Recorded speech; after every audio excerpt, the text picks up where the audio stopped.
Lean y Six Sigma.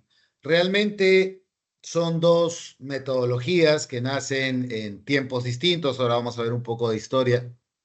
Cuando hablamos de Lean, su origen viene mucho desde Japón, tiene que ver con mucho el tema cultural, ¿no? De cómo hacer las cosas de mejor manera cada vez. O sea, identifico una forma adecuada de hacer las cosas en mi organización o en mi proceso, pero no me quedo conforme con eso, sino busco hacerlo mejor.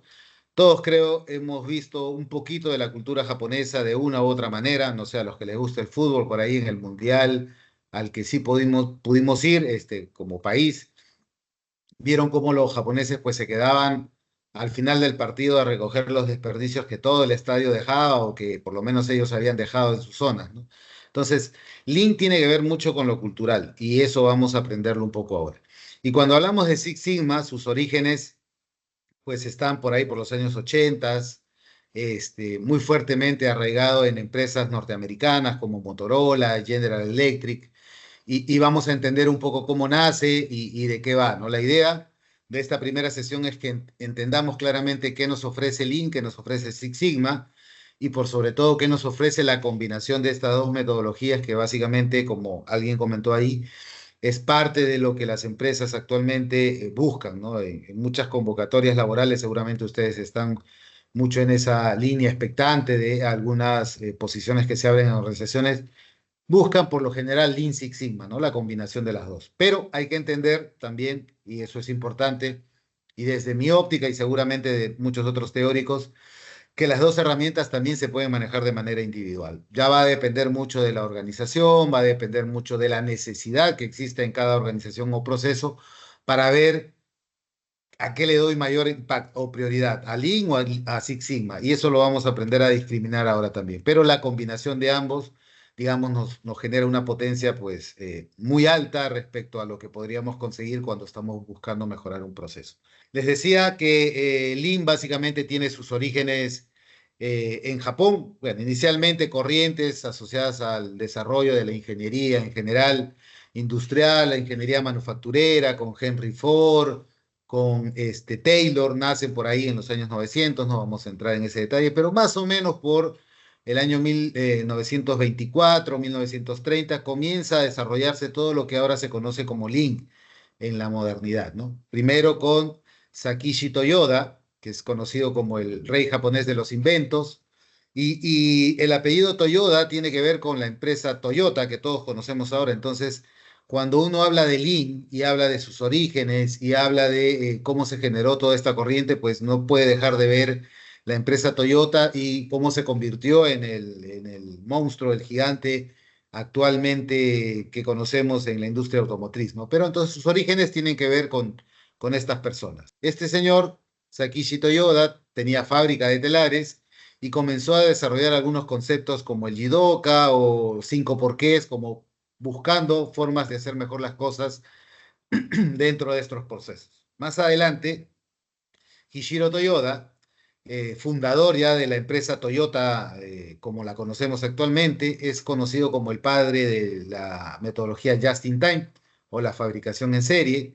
Entonces, él se enfocó mucho en ese tema, ¿no? En cómo producir lotes exactos, en tiempo exacto, con las cantidades exactas, para ir modelando un poco la industria automotriz. Más adelante, otra persona de la misma familia, Eiji Toyoda, llevó, digamos, ya la empresa Toyota a lo que ahora conocemos como una empresa de clase mundial por ahí, por los años 1950. Estos son los orígenes de Lean y se complementó con algunas personas que trabajaron para Toyota, como Shigeo Shingo, y un poquito más adelante, esta persona se enfocó mucho en dos herramientas, la herramienta Pokayoke y SMET, que es parte de lo que vamos a ver dentro del curso en estas semanas.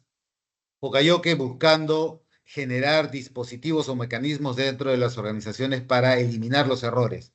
Si se quiere, a prueba de tontos, ¿no? Un Pokayoke, por ejemplo, es la forma como nosotros conectamos un USB a la computadora.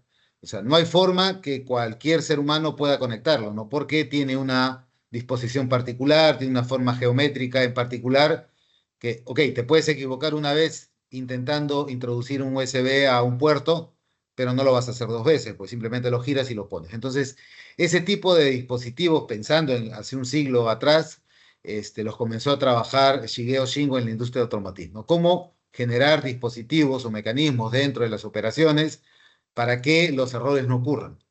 Y ahí nace Pocayoke. Y SMET tiene que ver con cómo hacemos cambios en las maquinarias, en los procesos de manera muy rápida, de tal manera que no tengamos pérdidas de tiempo en llevar a cabo esos cambios. Six Sigma es una metodología de trabajo que nace principalmente para resolver problemas complejos, no siempre pensando en la satisfacción del cliente.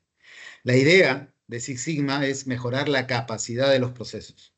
Un concepto clave de Six Sigma y en realidad lógica general está expresada en esta ecuación que vemos aquí. Normalmente nosotros entregamos productos o servicios que tienen características específicas y eso lo conoce Six Sigma como las Yes, las salidas de nuestro proceso. No, si estoy en una clínica, la salida puede ser el tiempo de atención de un paciente. Si estoy en una cirugía, la calidad de la cirugía. Si estoy en el aeropuerto, acá una salida es el tiempo de espera que yo utilizo para pasar por todos los controles del aeropuerto.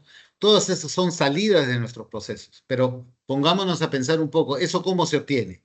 Eso se obtiene a través de múltiples variables, ya comenzando a hablar un poco del tema variables de entrada, o sea, cosas que yo tengo que hacer para obtener salidas. Entonces, si hablaba yo de el tiempo de atención de un paciente en la clínica, va a depender de las distancias que se recorren para obtener los documentos, la historia clínica, de repente la expertise del personal administrativo, la facilidad de herramientas tecnológicas entre médico y personal administrativo para llevar a cabo el tiempo de atención de un paciente de manera apropiada. Entonces, en general, todos los procesos están compuestos por variables. Variables de entrada que me van a permitir a mí entregar variables de salida, que son lo que mi cliente están esperando. Entonces, en general, pensemos en adelante en las Yes como lo que recibe mi cliente y en las X como lo que internamente los procesos o las organizaciones administran, gestionan u operan para entregar esas salidas. Entonces, el concepto de Six Sigma es ese. Tenemos que, para asegurar que las salidas estén correctas, de acuerdo a lo que el cliente espera, tenemos que centrarnos más bien en las X, que son las variables de entrada, lo que yo puedo administrar dentro de mis procesos. Y eso es lo que tiene que ser sujeto de mejora. Para yo mejorar mis salidas de manera irrefutable, tengo que trabajar y mejorar en mis variables de entrada, en lo que yo puedo administrar. Son gráficas de serie de tiempo. Pueden ustedes aplicar gráficas de serie de tiempo para comenzar a hacer análisis. ¿Ok? Aquí también podemos pedir análisis estadísticos. O sea, Minitab, con esta misma data, me puede ayudar a obtener estadísticas básicas. ¿Ok? Voy acá a mostrar estadísticos básicos. Voy a ponerle el desecho. Y acá me da una opción de qué estadísticas quieres, me dicen. La mediana, la media, la desviación estándar, la varianza, mínimo, máximo. O sea, Minitab te hace todo lo que de repente en algún momento tú lo podías hacer con Excel o manual, como quieran. Yo le voy a pedir, quiero la mediana, quiero la desviación estándar, quiero la varianza, quiero el mínimo valor, el máximo valor, el rango, quiero el primer cuartil, quiero lo que quiero, la moda, estadísticos en general. Y lo importante aquí es que ustedes pueden encontrarse con Big Data, pues, ¿no? Data inmensa en las organizaciones de un año, de 3 años, y quieren comenzar a analizar, lo pueden hacer. Minitab no les va a restringir la cantidad de muestras. El otro concepto es de histograma, que ya lo habíamos visto, ¿se acuerdan? Esa que nos va a definir la campanita de Gauss. El histograma nos va a decir cuál es la variabilidad o la capacidad que tiene nuestro proceso. Esta es una entrega de pizzas y entonces ustedes tienen aquí los tiempos que me he demorado en entregar pizzas. ¿Okay? No sé cuántos datos hay, no importa tampoco. Vamos a hacer un histograma. Entonces digamos que esta es la pizzería que ustedes actualmente están administrando y están enfocados en ver los tiempos de entrega de pizza. Vamos a copiar, como ya estamos aprendiendo, copiamos la data, el tiempo de data de entrega de pizzas y lo copio siempre debajo de segundo. ¿Ok? Ya copié en Minitab. El proceso siempre es el mismo. Yo puedo ingresar data directamente a Minitab, como si fuera Excel, ¿no? O sea, acá puedo tipear y queda, ¿no? Pero no es práctico. Yo les sugiero que primero organicen su data Excel, la peguen, la organicen todo y después lo copien acá, que es más sencillo. ¿Ok? Entonces tengo la data y lo que queríamos hacer son histogramas. Entonces, gráfica, y en la gráfica le voy a pedir histograma. Hazme un histograma. Igualmente, Minitab me dice qué tipo de histograma quieres, con ajuste. Hoy, ahora estamos aprendiendo todo lo más simple, una gráfica simple, y le doy a aceptar. Y me dice cuál es la variable. La variable es tiempo de entrega de pizza y le doy a aceptar. Y ya está. Me hizo mi histograma. Si quiero verlo en pantalla más grande, lo jala y ahí está.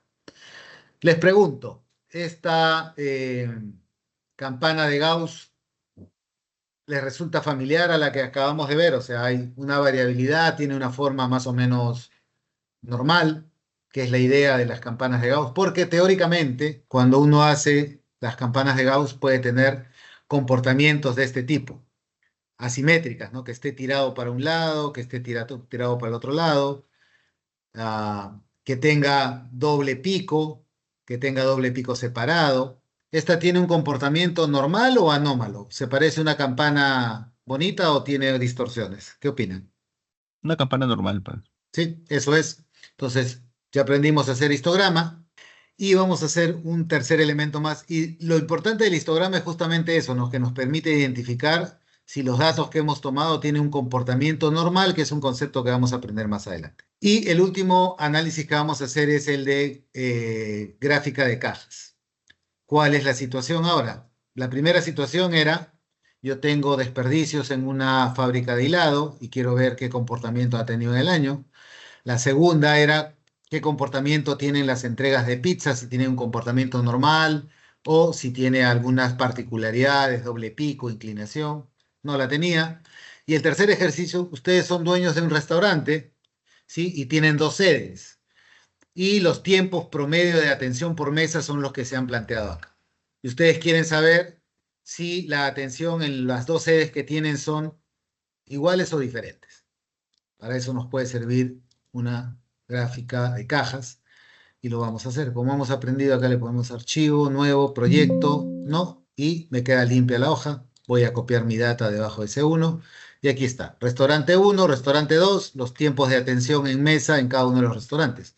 Soy el dueño de esto y quiero saber si mis dos restaurantes están atendiendo de manera apropiada o no a mis clientes. Entonces voy a poner gráfica y en gráfica voy a buscar gráfica de caja. Y aquí en gráfica de caja me dice, ¿quiere simple? No va a ser simple en este caso porque tengo dos restaurantes, podría hacerlo por grupos, pero en realidad tengo dos, así que le voy a aplicar esta gráfica de dos entradas. Y le doy a aceptar y le voy a poner restaurante 1 con doble clic, restaurante 2. Cliquean y le va a dar aceptar. Y ahí está. Entonces voy a agrandar la gráfica y les pregunto, si estos fueran sus dos restaurantes, y la data de las cajas lo que me dice, uno, el tamaño de la caja celeste me habla de mi variabilidad, como que mi campana de Gauss. Y la rayita en medio de la caja celeste me dice el promedio de tiempo de atención del restaurante. Y poniéndose sobre la línea les va a dar militar también una leyenda. ¿Ok? Entonces, pregunta, ¿estos dos restaurantes que yo tengo se comportan de similar manera en cuanto a los tiempos de entrega o de atención a las mesas? No, No, son diferentes. Comenten un poco las diferencias. ¿Cuál restaurante entrega más rápido? el 2, el El segundo. restaurante 2, Claro. Y además de entregar más rápido, ¿qué ocurre con la variabilidad? Es ¿De menor la acuerdo? Es variabilidad. menor. Claro, entonces, ¿cuál sería el restaurante modelo para ustedes? El 2. Entonces, Restaurante número 2. si ustedes estuvieran intentando mejorar la atención en general de una cadena, porque esto lo pueden hacer para 10 restaurantes, ya tienen un modelo a seguir y lo interesante sería acá, ¿qué hacen en el restaurante uno? ¿Cómo está organizada la cocina, la distribución de las mesas, la cantidad de mozos o lo que fuera? Y con ese aprendizaje ustedes irían al restaurante 2 y tratarían de replicarlo. ¿O no harían eso?